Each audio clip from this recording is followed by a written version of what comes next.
is Josh Plaisance. I'm the pastor of Kettering Assembly of God Church right outside of Dayton. Part of that, I was the pastor of the Dwelling Place in Toledo and served as a oversight to the Hilliard missional community, church plant conversation out of Coffee Connections and with Nate and Sharon. So I've been working with them now for many years. Sharon's family pastored in the community next to me, and Sharon's dad was overseer of our region of the churches. I worked alongside of them, and we would go out to lunch and hang out and just get to see kind of the conversations of how she grew up in a home and their family, like they love Jesus, and multiple family members are missionaries and pastors and leaders. Just to see their impact, the family's impact in the community of Delta, really is kind of an outflow of then what happened here, that the passion for the community was birthed all the way back that in Sharon's days, when she would have been a kid, and her mom being a teacher at the school, and the dodgeball devos and all the activities going on. It's just kind of natural that y'all were going to be taking that step into reaching the community in a different, more missional base. Instead of just presenting something, you come to us, we're going to you. When the pandemic hit, I was in Toledo at our church, and I also was on part of the oversight team for the Assemblies of God, which is where I'm credentialed with, and where you guys were named Sharon credentialed as well. I remember making the decision in a meeting that we were asking our churches to close. And I was overseeing 24 churches at the time while I had my own.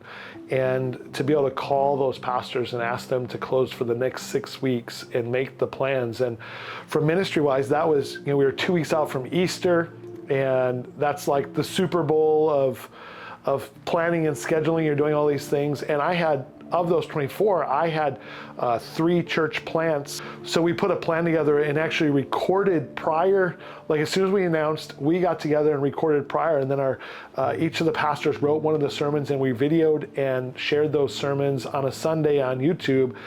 And that way we're able to continue kind of ministry. But it was so awkward because it didn't make, as a pastor, it didn't make a difference what you did.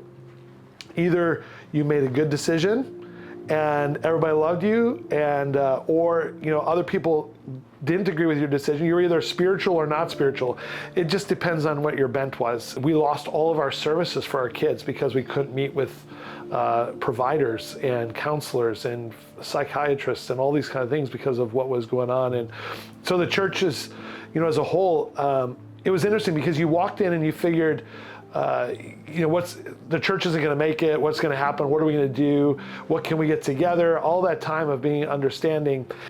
We walked away from that time of knowing that the finances actually increased during that season of time, because people, not only did they see the PPP checks come out and some other things, but there was somewhat of a sense of hope of what was going on. And so people engaged, they gave more. It was like we had, in that church, we had one of the best financial positions we had since 2008 and what was going on in our church and our world. So that allowed for a lot of good conversations, as well as a lot of like, oh, what in the world are we doing? And then how are we gonna merge after this? In the midst, I served throughout the summer, and then later that summer I ended up moving to Kettering, and which is outside of Dayton, and military, and it was completely different, and having to open and close. And we had a sanctuary that sat 1,200 people, and we had 100 people in there. And that was interesting, learning to go, getting everybody online, doing all that stuff, learning to give online. We had red duct tape on one row and green on the next, and you could sit in the green but not in the red, and but what if I want to talk to people, what if I don't? And when it all kind of said and done, my wife, I remember her walking around the next Easter, and she pulled down every one of those signs off the windows and saying, about COVID. She's like, we're done. We're just done with all of this. And that was the interesting, that made to be a fun, I'm like, wow, sweet Jesus, please don't do anything that's gonna get me in trouble. But you had people on both sides. I had medical and military on both sides of people having those conversations. Walking through a season as I was pastoring and leading our area, Gateway was going on. And you guys had just opened Gateway, and all of a sudden everything shuts down downtown, and you had set aside all these funds to be able to do that and to get it going. And then you not only had the shop here, but you had the market going too. And so what did that look like in staffing and learning to pivot to get online and learning to pivot to make all these things kind of happen in that season? The conversations, I remember those conversations of not just the kind of the church became back burner. And I said, all right, what do we need to do right now to get you guys healthy and staying in this? Staff transitions. And those were the big conversations that we were having, because my goal in that time was to help you and Sharon stay healthy.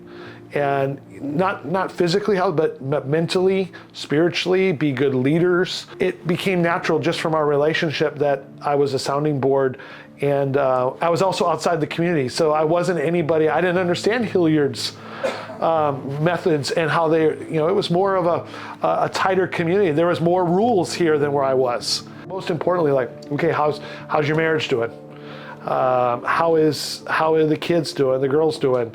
What does that look like for ministry? What do those pieces look like? And let's talk, Sharon is a planner. That's what she gets from her mom. And these things, she's going to come in with a step and watch out. She's just going to run.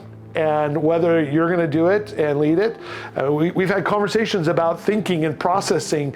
You're gonna beat it to death some days, and she's gonna be like, let's go, take you in kicking or screaming down the road, and still raising your girls through the midst of that. I watched your girls, for you, it wasn't about the ministry and Coffee Connections and family as a separate, it was combined. Living in community with those, I would call you oh, we're having our neighbor over to the house and their family's coming and we're doing this. And it was this really big, everything was community based. And so your girls saw a different component than maybe my kids did as kids, as their pastor and walking through some of that stuff. The community piece never really stopped for you guys.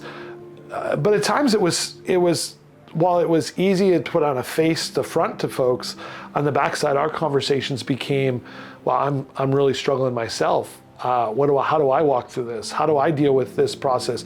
Is God still calling us to do this? This is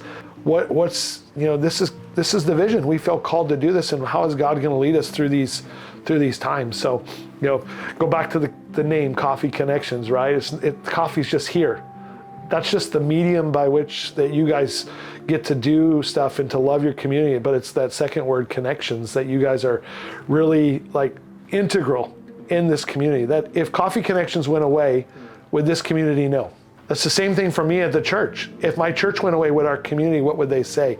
If Coffee Connections wasn't in Hilliard, what would be missing? What gaps would there definitely be because because Coffee Connections wasn't here?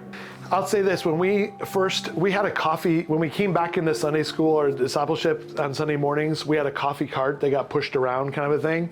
And I had people leave my church because we were serving coffee. To me, I had to walk through the process that it wasn't because, they weren't leaving because of coffee, it was change, it was all these things. And I was 15, 17 years younger than the former pastor that was there. The body was dying, there was very hardly any young adults. And we're like, okay, what's gonna do? And for me, sitting in a coffee shop or having a cup of coffee in my hand is it kind of de-alarming. It opens up the door for people that, okay, I have this safety blanket in my hand right now. And coffee became one mechanism to do that. We had a space, we've got a lot of space, 60,000 square feet in our property. And I had a room that was supposed to be a gymnasium that we built where our sanctuary is. Well, there was a kitchen area that they were going to make like a concession stand. So I had all the outlets, power, water, everything was there. And so we said, well, what can we do? And we were changing the mission, really become focused on missions based from our church, and said, well, what can we do about missions side? And you were doing some travels to get where the beans were, and just your heart was, how do we raise money for missionaries, to people, churches, or send students on missions trips? How do we do that using the coffee as a tool? And And so we decided to create the shop and put it in place in the midst. And then, so for us, that's allowed us to provide scholarships and things so we can send people, young people, all ages, whatever, all individuals around the world for missions trips and to be able to, so it's run by volunteers. And is it convenient that the coffee shop, you're the roaster and Coffee Connections is an hour away from me to be able to get to to get the beans and others. I mean, there's places I could buy it locally. For me, it was the relationship, it's the purpose, the mission,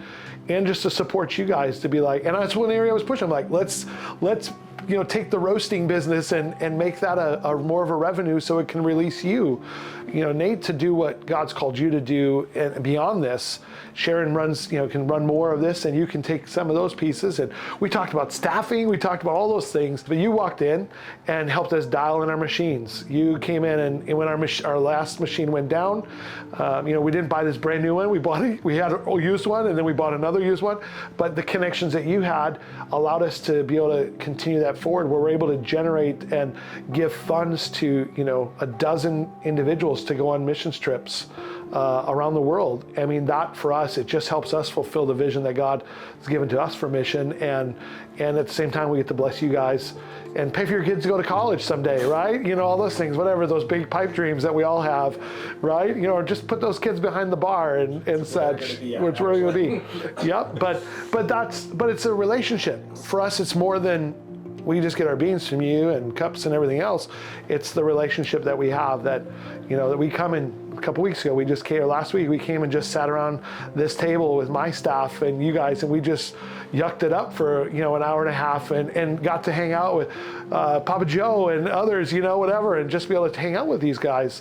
That's what we get to do, that we get to be part of your mission, increase and do what God's doing in you guys, and it also we get to be part of it for what God's doing through us.